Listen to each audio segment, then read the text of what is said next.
What's going on, everybody? It's Roar coming at you with a brand new video, and if you've been keeping up with me on Twitter, which you totally should for news channel updates and more, or if you've watched my last deck profile, being for my Fluffle deck for the August 2023 format, you'll know that I've been trying out different decks every week instead of like playing the same deck over and over week after week for months on end. And admittedly, I was supposed to be doing Dinomorphia for this week. But in order to better go along with the whole femboy outfit thing that I was stated to do, I decided that I might as well play my most quote-unquote feminine deck that I own that isn't Fluffle, obviously, because that would be 2 weeks in a row. And so I decided what better deck to go back to than my gals, my Lyrilusc, or I should say my Bird Up or Tri-Brigade Lyrilusc, because this, as you probably know, as you can probably tell by the kit profile picture, is the mascot of the channel, has been for a good amount of time.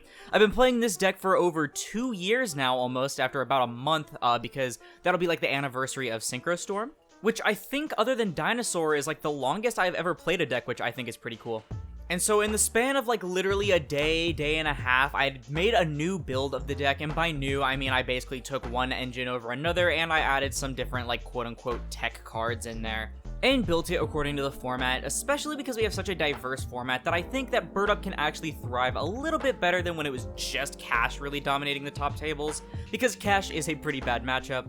But I don't want to talk your ear off. Let's go ahead and get right into my Bird Up deck profile for the September 2023 format. Starting off, of course, with our Lyriluscs, we have 3 copies of Lyrilusc Turquoise Warbler, 3 copies of Lyrilusc Cobalt Sparrow, 2 copies of Lyrilusc Celestine Wagtail, 2 copies of Lyrilusc Barrel Canary, and 1 copy of Lyrilusc Sapphire Swallow. So if you couldn't tell, I am tinkering a little bit around with my bird ratios compared to usual. I cut Sapphire down to 1, and I was actually going to cut down Barrel to 1 instead, but I decided to like test around and see how it would work the other way around.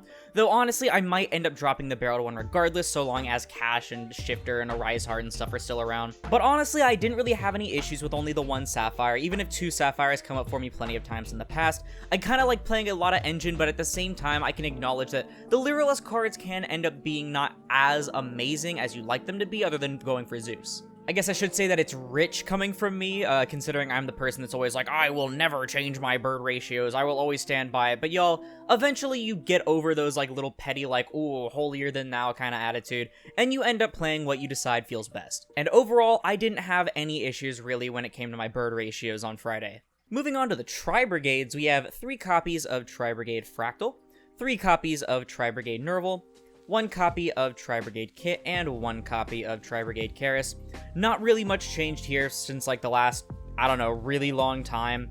This isn't tier format or anything where Theoshizus and stuff everywhere. I don't need to play multiple kits and Karises. Though honestly, I'd probably consider at least playing 2 of one of them, probably Karis, if the Shifter and Cash and stuff were gone. Because the biggest issue with the Tri-Brigade package of this deck is that Cash just completely shuts it off. Like, you're literally making Zeus and praying against Cash. And so while these are like the core of like actually getting your game plan going on, you do prefer seeing your Lyriluscs against Cash before anything else. And finally, for the miscellaneous little guy, we have the 1 Fabled Cerberel as always. We are playing the Arclight and Revolt engines back in the main again instead of in the side. I feel like I wanted to go first with this deck as opposed to like blinding second or like praying that I went first, but at the same time not bricking on going first cards. Plus, there are still a lot of people on cards like Evenly or any other power cards like Thrust and stuff like that, or Talents. And so having the Arclight as an Omni Negate is really solid, and also a lot of decks don't really like playing against shifter effects, and so having a pseudo shifter effect on the Arclight is also pretty good. That is it for the engine pieces. Onto the hand traps. I decided that for this build, I was going to play a blind second build. I was going to play like, you know, Evenlys, Dark Rulers, all that stuff in the main. But then I decided, honestly, I'd rather just have a bunch of hand traps, and I would really say that it paid off. I played 3 copies of Ash Blossom, 3 copies of Droll and Lockbird, 3 copies of Infinite Impermanence, and the 1 DD Crow. That's why you didn't see him with the Fabled Cerberel like I usually do. I decided to put him in the hand traps. Honestly, I was very pleased with the hand traps that I played and the amount of that I did so. So this is a total of 10 hand traps if you count the DD Crow, because he's also technically an engine piece. And just about every game, I saw at least 1 hand trap bare minimum, but usually I saw around 2. And that's just really, really good for a deck like this. If you can slow your opponent down to match your tempo, or stop cards from coming out that you know will absolutely murder you otherwise, you can easily overwhelm your opponent with all of your like Lyrilusc plays, going for game, going into Access Code and other disruptions off of your Tri-Brigade stuff. And of course, that would be super easy with cards like Droll just completely stopping so many turns like it always does. And then Ash and Imperm both put in a lot of work as well, just slowing things down like Castaway Unicorn, preventing them from getting as much on board as they would have before. Really, really nice. That does it for the monsters and I guess Imperm as well. On to the back row. As always, we have 3 copies of Lyrilusc Bird Call and 3 copies of Fire Formation Tenki. No reason not to play 3 of each of these are your main consistency cards, of course. I also decided that even though I'm not playing the blind second build or anything like that, and I'm playing a bunch of hand traps, I did also want to play at least 1 board breaker, and I didn't want to play Lava Golem because as much as I love Lava Golem, I'd like to have my normal summon more often than not. Plus, I think Dark Ruler is almost just as solid, being able to hit things like the Arise Heart to actually go into your Tri-Brigade plays and do a bunch of other things against a lot of other decks. Dark Ruler is just really nice, came up literally almost every single match, if not every single match on Friday. Super, super great card here, and it does put me at 42, but it's not the end of the world. For our 1-ofs, we still have the 1/1-for-1, the 1 Foolish Burial, and the 1 Called by the Grave. Very standard here. I still think 1/1 is one of the most broken cards in the entire deck that you should play. Foolish Burial's Foolish Burial, and Called by stops things like you from getting hit by Droll. And then finally, of course, we are playing the Arclight and the Revolt.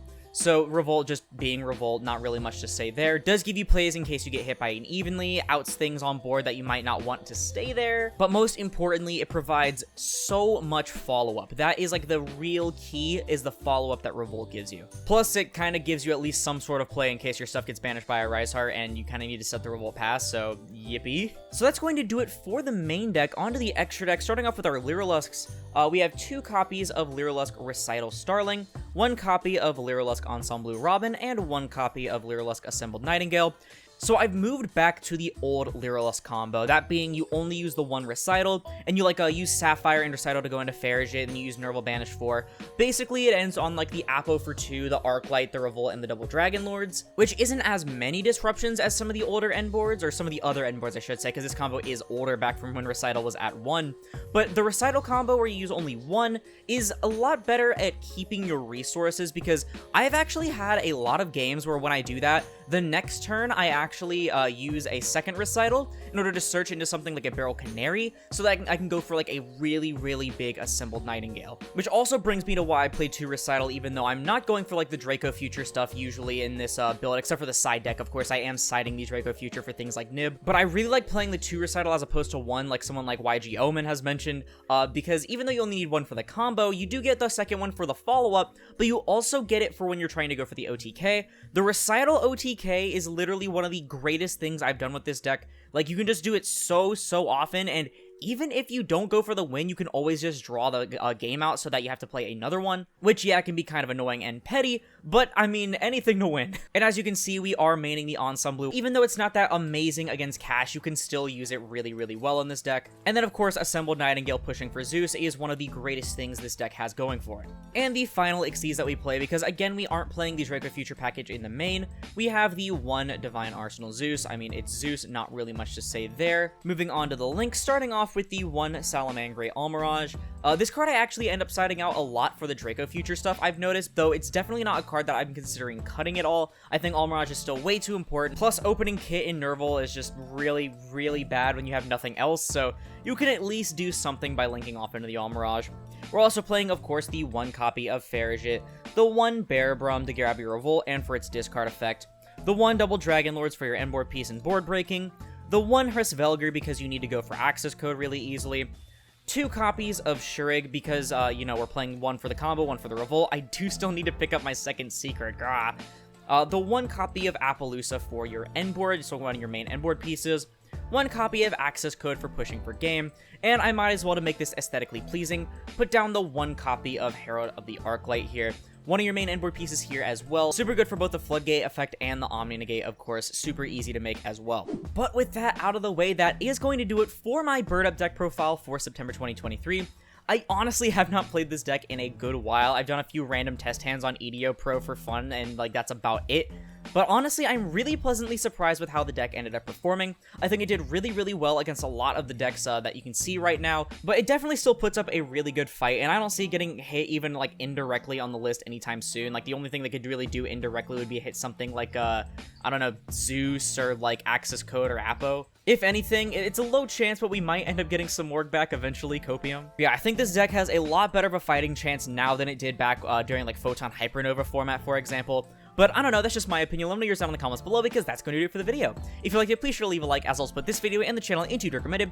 And if you like this content and you want to like it, like the rest of my deck profiles, I'm going to try to put up a few more. I definitely want to do a new branded one once I get the second Cartesia from the tins. I have a new build I want to show. And then I'm probably also going to try and get some deck profiles off of my friends. Then perhaps consider subscribing, because we're near to 5,000 subscribers by the end of 2023. Not to mention it supports the channel more than anything else, and it's absolutely free. Also, if you want to support me directly while getting some awesome TCG merchandise in the process, check out Tapio cards in the link down below, use code AURORA5 for 5% off at checkout, and to support me financially. But once again, thank you all so much for watching, and I'll see you in the next one. This is Aurora, signing off.